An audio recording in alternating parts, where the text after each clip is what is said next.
Good afternoon, everyone. This afternoon's reading there's three little bite-sized bits. The first one coming from Zechariah, chapter 7, verse 4 to 5. Then the word of the Lord Almighty came to me. Ask all the people of the land and the priests, when you fasted and mourned in the 5th and the 7th months for the past 70 years, was it really for me that you fasted? Matthew 6, verse 16. When you fast, do not look somber as the hypocrites do, for they disfigure their faces and to show others that they are fasting. Truly, I tell you, they have received their reward in full. Matthew 9, 14 to 15. Then John's disciples came and asked him, how is it that we and the Pharisees fast often, but your disciples do not fast? Jesus answered, how can the guests of the bridegroom mourn while he is still with them? The time will come when the bridegroom will be taken from them, then they will fast. Is that the last bit? I think so, that's it. So I'd like to invite Adam up to come and speak to us.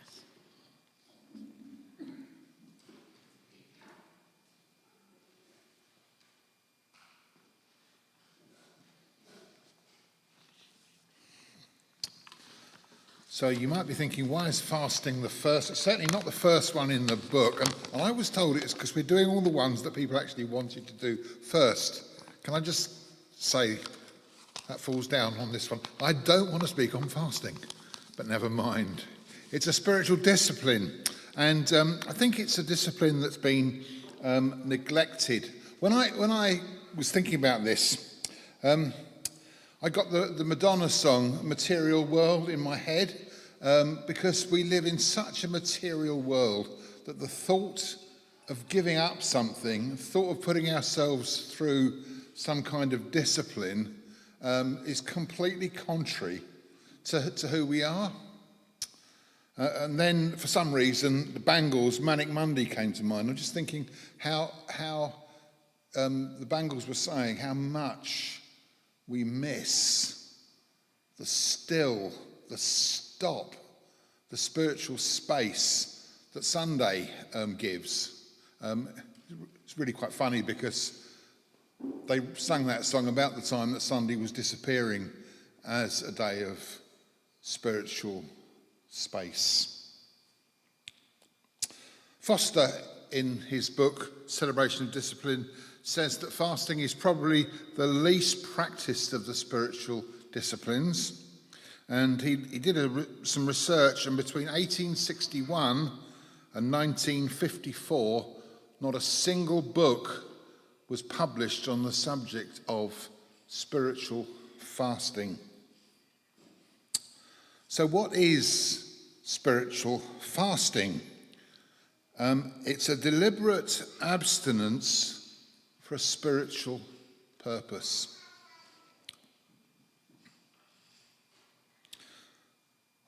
Why has it been abandoned? Probably originally because of really bad publicity caused by the people that were doing it and saying, look at me, I'm going without sleep and food and oxygen and water and for us, look at me doing it. So it got this sort of vibe that it was being done for completely the wrong reasons. And also because of the constant bombardment we get. You just look at the adverts. 3 meals a day. You're worth it. We're not good at self-denial. We're not good at it. So, do we need to do something to redress this problem? We can go I'm reliably informed, 3 days without water.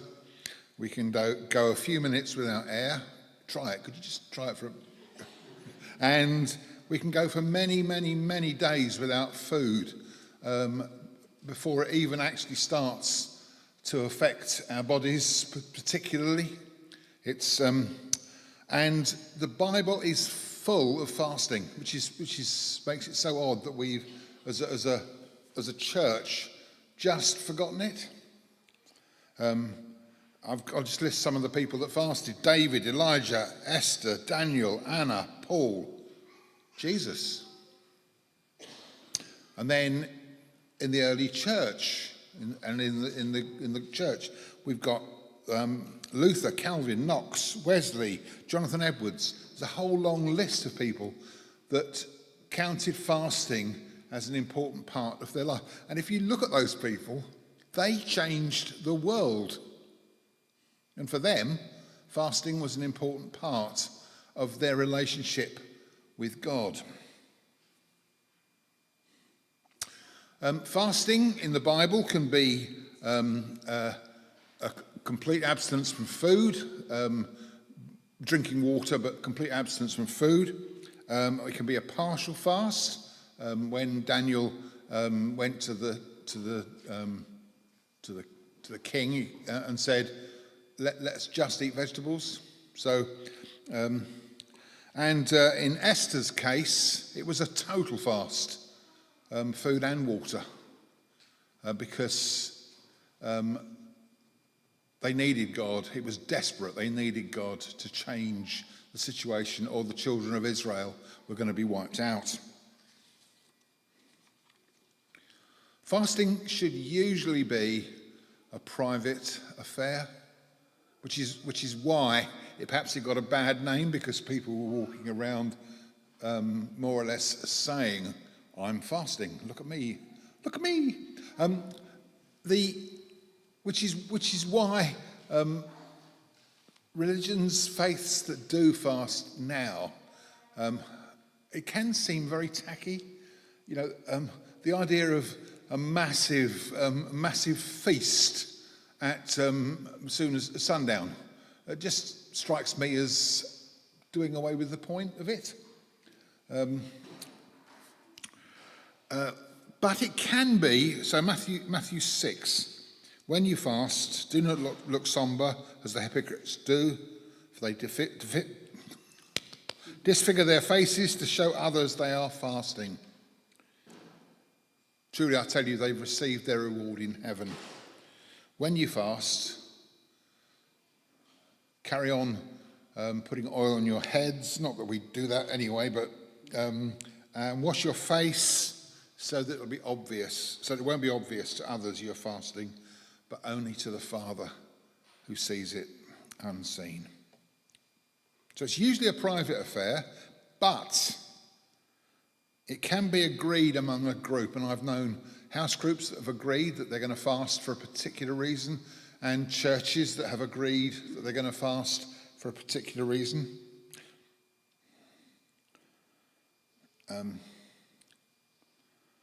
Joel 2:15, blow the trumpet in Zion, signify a fast. What was that for? It was repentance. They'd sinned, and they were called as a nation to fast.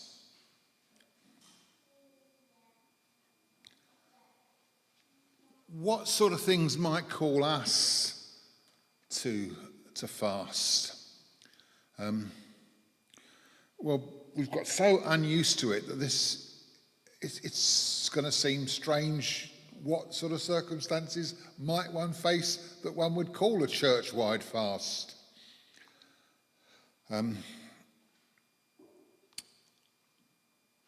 I think that times when I've been involved in that kind of call, it's been when something's going through Parliament that's dreadful, or when someone is ill, and it's unnatural.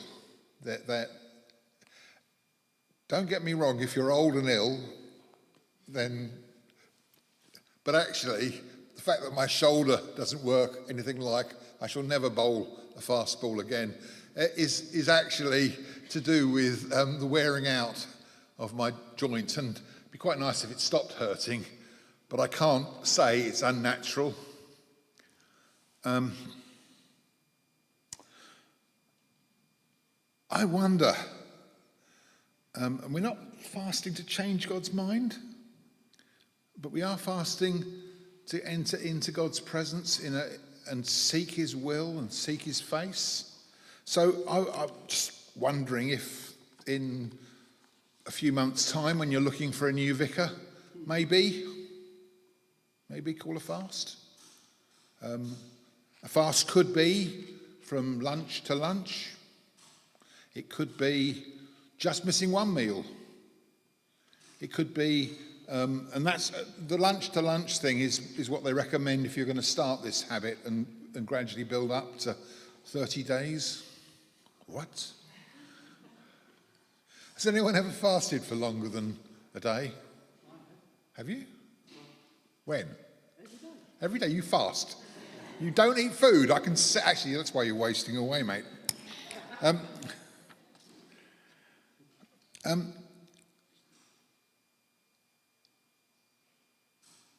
The question that's often asked is fasting a command?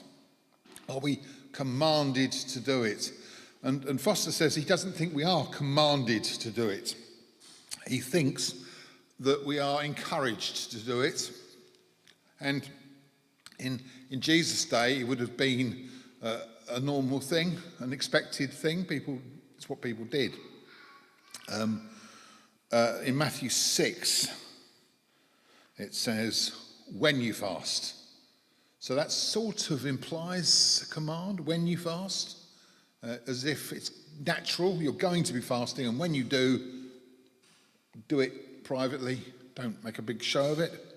And then in Matthew 9, Jesus says the reason his disciples weren't fasting was that they were with the bridegroom.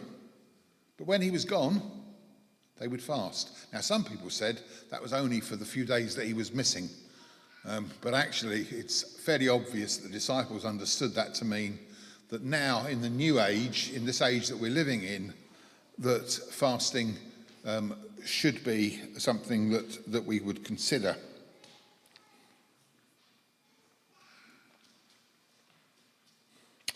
What's the purpose of fasting? Well, it's not to our own ends, and I think this is one of the reasons why I've always fought against the Lent fasts. Because why do you give up coffee? Is it to honour God, or is it because you think it's a good idea? Why do people give up chocolate? Is it to honour God, or is it to lose a few pounds?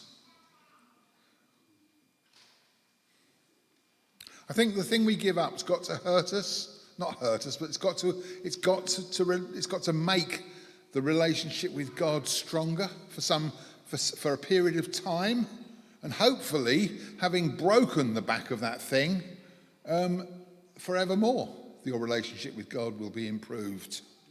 So fasting is not to look good, it's not to lose weight, or to break a habit, or to blackmail God. It's to enter into relationship with God in a new and deeper way. And must be God-centered and must be God-ordained. I'm not going to eat again until Putin pulls out of the Ukraine. And who's going to take my funeral? People do say silly things. It's not to try and blackmail God. It is to do with our relationship with him. And I would suggest that if you do fast, then you should be using the time that is saved to be in relationship with God.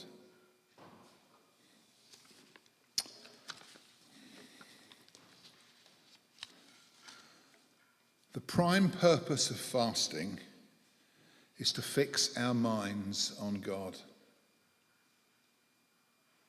to break the things that replace him. The bad things that may... I think one of the things that Foster says is that when you fast, often you get very angry very quickly. And he's saying it's not the lack of food that's making you angry, it's the anger within you coming out. And that eventually, if you carry on, that will be broken. So it's not these things, the hunger pangs and so on. Our need, our reliance on stuff is revealed, and then God can deal with it. Fasting reveals our need for God. We're coming into land, but I want to suggest as we come into land that maybe in this day and age we need to learn to fast from other things. How many people get antsy if they're away from this for too long?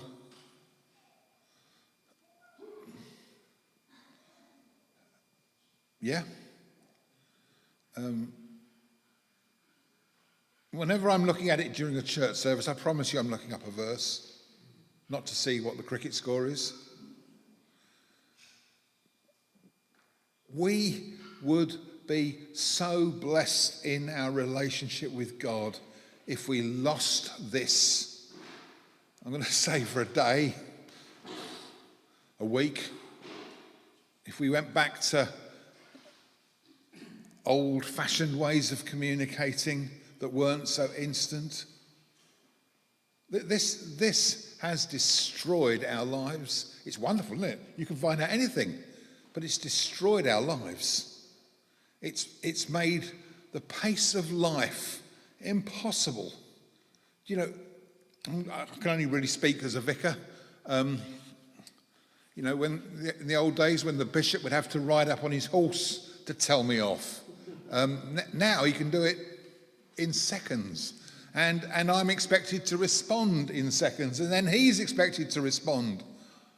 What a crazy world, and how much we could all benefit from leaving our phones behind when we come to church.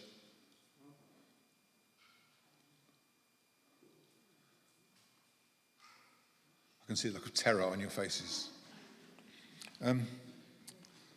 Television. When you go on holiday and there isn't a television, isn't it wonderful? Isn't it wonderful? Conversations start. But actually, how much time could we generate for prayer if we didn't have that box in the corner of the room?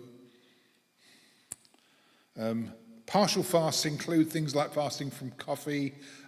Again, but I would just highlight, you're not doing it because it's a good health thing. You need to do it because it's God ordained and for a purpose, a spiritual purpose. Fasting for God, not for other reasons. And fasting is not a replacement for godly behaviour.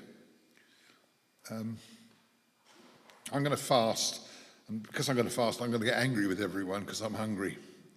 That's out.